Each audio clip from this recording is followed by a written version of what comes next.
I will present a work done at the Research Center of Saint-Cyr by Stephane Cardon, Eric Jacopin and myself, Aline Hufschmitt, about the influence of musical tempo on Tetris player performance.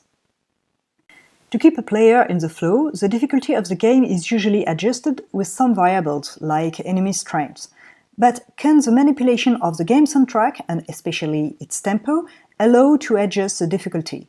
Music can influence action speed, the physical exhaustion felt, driving speed and stress, stimuli evaluation, response times, and memory performance. So we can expect that the tempo influences player performance. For our experiments, we choose to implement a game of Tetris named Tetris. We used the Unity game engine and the Wise Professional Sound engine to develop a dynamic music which can be synchronized or not with the gameplay. Implementation details are given in short and demo papers published this year at the Conference on Games.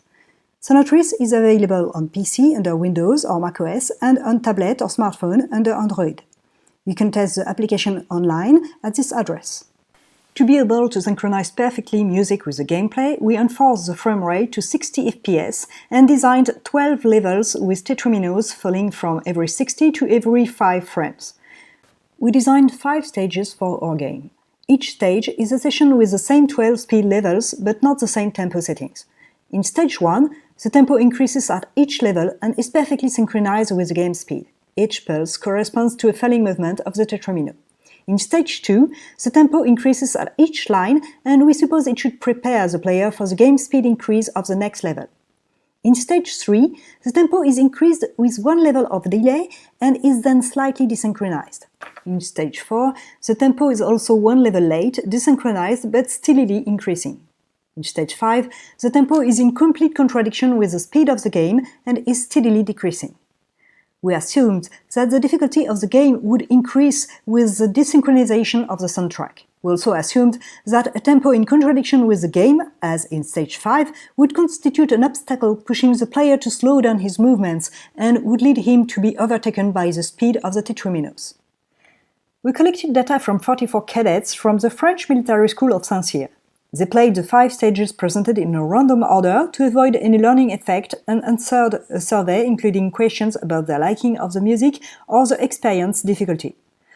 First results were surprising. Instead of preparing the players, the synchronous tempo increasing each line of stage 2 makes the game harder for players with an average or low knowledge of Tetris and for players with a neutral appreciation of the music.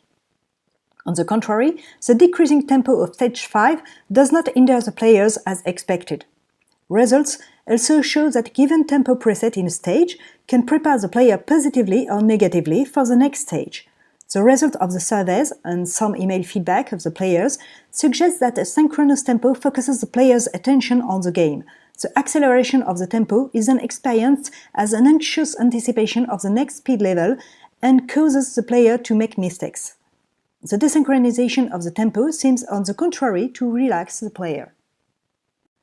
In future work, we plan to confirm these results with other games and with other musics adapted to their gameplay. We also seek to identify a tempo-related metric of the player's performance so that we can adapt the tempo of the soundtrack dynamically to help or hinder the player.